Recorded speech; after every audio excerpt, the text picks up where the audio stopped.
And not too far away from the Results Operations Centre, you'll get to the Union Buildings, and that's the office that's going to be occupied, of course, by the next president of South Africa, which we believe now is going to be Cyril Ramaphosa. Our reporter, Fanwell Shuma, is there at the Union Buildings. Let's catch up with him and get a sense what's happening at the capital. Fanwell? Thank you very much, Peter. I'm here at the Union Buildings, where a lot of people are just having fun here. Most of them are following the results outcome on their social platform. Some are listening to their cell phones. They are getting it through their radios on their cell phones. And there are those who are busy with other businesses here at the Union Buildings Gardens. But with me here, I have Amukelani Maluleke, one of the young South Africans who voted on Wednesday. And this is what he anticipates from the outcome of the things that we had on Wednesday. You voted on Wednesday, and you are expecting someone to win out of your vote and someone to lead you out of your vote. We casted our votes. Of course, the general public has spoken. All what we are waiting for is for us to go and review the manifestos of each political parties. Of course, the one I voted for, and try to follow the trends on what is it that they've promised us, and how do I then start to pursue that as a young South African. Do I go on and say, this is what you've promised us, and this is what we need to do? Of course, there are other small political parties who are taking this otherwise. But as the general public, we know exactly who we voted for, and we know our reasons of doing so for that particular political party. Well, most of the people are expecting better service delivery from whoever will take over the new government midnight today. Expectations in terms of service delivery where you stay? I went particularly for the public health care. We all know that the public health care in South Africa is in crisis. I voted on the 8th to change that particular status quo. So going forward, I expect whoever is going to take over, we know is the ANC, to look particularly on the challenges of the healthcare services. We cannot have healthy South Africa to go or to work every day if the public health care is in shambles. So we expect the leadership of the ANC to start to take serious the issues of the public health care and ensure that whoever that goes to a particular facility in the different the country to have healthcare services. Apart from that, we also expect the ANCs to start looking into the issue of water provision to the rural communities. Where I come from, of course, I come from the rural community where water as a basic need is still a scarce resource. We expect the ANC to start to champion that so that we can have better life for all. I also have with me Arnold Mashamba, one of the young graduates, and I believe he's going to speak to some of the challenges that students are facing at our tertiary institutions. Arnold, you voted. What do you expect tonight in terms of the results and in terms of the service delivery from whoever will be the ruling party? Yes, thank you. We know the ruling party. I was searching for the results to check what is happening, and then I saw that the ANC is leading. And so we can conclude that the ANC is going to win these elections, and we have voted for it. So there was the manifestos that were delivered by the President Cyril Ramaphosa, which about the Presidential Job Summit. So we expect the young graduates who have graduated to be employed to bridge this gap that we have in South Africa of lack of employment. So we just want him to keep his promises. We want the graduates to get the jobs that they want, and we also want to see him in the programs of the young people, of the youth. We also see him supporting the small business. We want to see funding to the students. We want to see the allowances being loaded to the students, because in the university, the Royal University, I attended the university at the University of Venda. So there is crisis about the funding. The students do not get funding. They are lacking funding, and also they get their funding late. So you can see that if the student is not getting the book, the meal allowance, and you expect that student to perform well, then we are in another story. But then if we can do it to be in time, also make sure that their students, they get their needs on time, then the students can deliver. And because we are the future generation, we are the future leaders, then we are going to change this South Africa if the government can support us. Yes, Peter, those were the views of some of the young South Africans who went and voted on Wednesday, and they have voiced what they anticipate in terms of results that will be announced in the next 2 or 3 hours at the Tshwane Event Center. But generally here in Pretoria, the mood is still very calm. People are not yet celebrating as yet because they are waiting for the official announcements of the results. And I've been to different hangouts.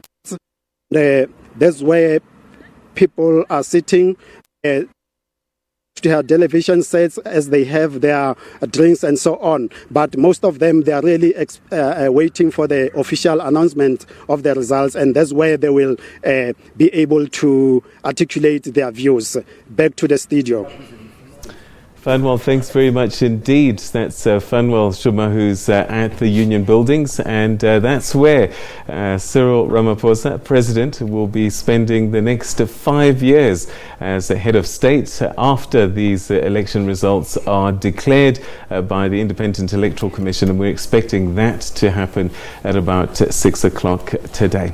All right, we continue with our conversation, particularly around leadership styles and perhaps how they contributed to the fortunes or misfortunes of some of our political parties. We spoke about Cyril Ramaphosa a short while ago. Let's continue that now with Dr. Mazwe Majola. Let's take a look at the official opposition leader, Mmusi Maimane. Sadly for him, he has now presided over the first decline in DA support, and questions are being raised about whether he's going to stay in his job. Just as we looked at Cyril Ramaphosa and asked whether he contributed to saving the party, it might have been worse, but he managed to get them over the line. What about Mmusi Maimane? He was given a winning hand. Was it his leadership or other issues that saw the DA lose support across the country? Very unfortunate for him, really very unfortunate for him. I think he tried his utmost best. He worked so hard, indeed, to be the first leader to take your organization under. It's not a good thing. In 2004, during Tony Leon, they received 10%. And then in 2009, with Helen Zille, they grew to 16%. In 2014, again during Helen Zille, they received 22%. And then now there was a huge expectation that he will take from 22% at least above 22%. And of course, as there are 2%, and so there was no growth in there. Unfortunately, leadership is everything, and everything is leadership. Of course, yes, there might have been some other exogenous factors that contributed towards the performance of the DA, but people will always look at him as a leader, that he was the leader at the time who did not grow the organization. So I think the Ramaphosa factor played a very important role. 2009, 2014, 2016, they were still dealing with the former president, Jacob Zuma. So they failed to really change the strategy when Ramaphosa took over. Because now it was no more Jacob Zuma, it was Ramaphosa. They were supposed. The same message. It was the same message, the same vigor, the same thing. Do you think that he was challenged also in shaking this perception that some people have, is that he's not really in charge of the party? Do you think that he could have done more to assert his... I mean, he spoke as if he was in charge. Yeah. Yeah. But there was always this perception that people don't quite believe that he's in charge, but there's this group of senior white men that are still running things from behind. I think that was the major point as well. Yes, in terms of the assertion, people felt that he's a weak leader. and you can see the huge exodus of the white-speaking people who have left the DA to join the Freedom Front Plus, because they felt that they wanted a party that will speak for them, that will stand up for them in terms of certain policies. And so now there was this push and pull. He worked so hard to pull and to win the black voters. But as he was doing that, also unfortunately, there was a push of the African-speaking people who were not happy. So he didn't exert himself, So leadership, sometimes you must show people that we are leading. Otherwise, as soon as they feel that we are leading, but we are just a pawn. We are used. There are people behind you. As we said with Cyril Ramaphosa, there will be a team working with you. But you, as a leader, you must be seen by people, because you must show that people, they must have confidence in you, that really this is our leader, he's decisive, we can rely on him. I think he felt this, Mali. All right, well, one person who's certainly not short of confidence and from a very early age was able to assert himself as a leader and speaks like a leader is Julius Malema. And do you think that his leadership style directly contributed to the fortunes of the EFF? I've always been saying that, having been in the inner circle of the ANC before he left it, he studied very carefully the rise and fall of COPE, because COPE, they left the ANC. They did very well in 2009. But and then there was this leadership battle within the party, which really affected the party. So he knew the psyche of the ANC. When he started the party, he knew the weaknesses of the ANC, and he knew the market that he must focus on. And he was assisted by the weakness of the ANC Youth League and the Young Communist League. They are non-existent, and really so it assisted the EFF as they built their movement and targeting young people. And even though he was using, or he's still using, this abrasive, radical language, but he excites the people that charisma is an important ingredient in any leadership, isn't it? And he seems to have it in abundance, and perhaps that helps him get his message across. Absolutely. I mean, people want to trust the leader. They want to have a confidence to the leader. They want to see a leader as a person who can take them from point A to point B. They want to say, if we follow this person, we see this person is capable of really speaking on our behalf and fighting on our behalf. And this is what he seems to be doing. And people are seeing that he's got that capabilities of moving because of the failure of ANC in some instances. And then he has capitalized on that. And then the young people especially, they are saying, we are following you. We can see that you are speaking our language. You, especially, and the poor as well, they are saying you are capable. You've got a potential of fighting for us. Therefore, lead us. So you've mentioned an important point there. Young people following him. For him to progress to become a head of state, he has to win over all the age groups. Yes, absolutely. Do you think that his leadership style and the way he presents himself, is it something that older voters can relate to, that he can bring them on board as well? I don't think so. I think the older people, they really want a softer tone. They don't want... People want positivity, because positivity is attractive and contagious. people they don't want negative things, fighting, radicalism. So they want to see if this person speaks the language we can understand, and then he is capable of leading us. And I think he must change the strategy there. If you really want to win older voters, and as we are saying that if he wants to take over South Africa, he cannot only rely on young people. He must be seen as an all-embracive, approachable, accessible leader who fights for everyone, and he's got to find a way of attracting all ages so that people can follow him. At the moment, yes, he's done well with that ages, but now he must change the strategy moving forward. All right, I'm going to ask you to compare and contrast Ramaphosa, Maimane, and Malema. Yes. Take away their votes and the number of votes. Yeah. Of those three, who do you think had the most influence as a leader in terms of these elections? Because they are leading different organizations which really have different dynamics and challenges and complexities.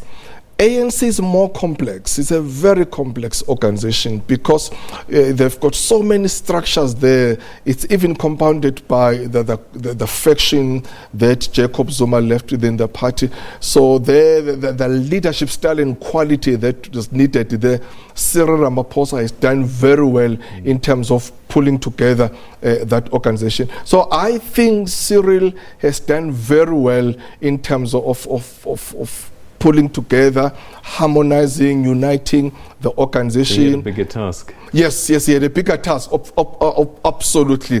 Remember, the governing party, and with the state capture commission that's coming, the faction that is in the organization, all the problems and shenanigans that are there, it needed a leader a very mature leader, who will pacify the organization and pull things together and unite the people. And he has done very well. While he's doing that, being decisive on certain areas, which he has done it. DA, yes, again, a very complex organization in terms of the race there, as you see it playing out in the election just now. Unfortunately, Musi has found wanting there in terms of rising above and take leadership and try to pull these people together. EFF at the moment is still okay. Of course, yes, they must just focus and be careful, because as I'm saying that what killed Cope was the power, the power dynamics, the leadership battle. So how EFF is going to make sure that they manage that moving forward, because the more the organization grows, is the more dynamics it becomes and challenges it becomes. When it's still starting, everyone is still excited, but the more it's growing and the challenges and the dynamics, the problems, they grow with it. That is when the leadership required there is very, very important. All right. Well, thank you very much indeed for your insights on those three leaders. We'll take a look at the others, because some of them, unfortunately, have gone the other way, and we'll start to assess maybe whether their leadership styles have perhaps not stayed the course of the changes that the countries that they're in after this. So we've just seen images there of Julius Malema, and he has been saying that he drew courage and inspiration from the words and the actions of his grandmother. Malema was speaking at the funeral of his grandmother, Sarah Malema, in Seshoko in Limpopo. She died on Monday at the age of 90. Several dignitaries attended the funeral services. Strong, loving, courageous, and a gallant single mother. That is how Malema described his beloved grandmother. Sarah Malema raised the firebrand EFF leader and his cousins all by herself. Malema's mother died some years back, leaving him in the care of Sarah Malema. He has described his grandmother as a natural-born leader. Fought for that house, won the house, provided for all without a man. And there's nothing special about her, because that's what township women do. The former ANC Youth League leader hailed his grandmother for her unwavering support when his political career was hanging by the thread. He says in honor of Coco Sarah Malema, he will never return to the ANC. I want to say in front of her coffin, in her presence, that I will never go back to the ANC. I will never go back to the ANC. Various dignitaries such as Patrice Motsepe and Robert Gumede, as well as struggle icon Andrew Mlangeni, were in attendance.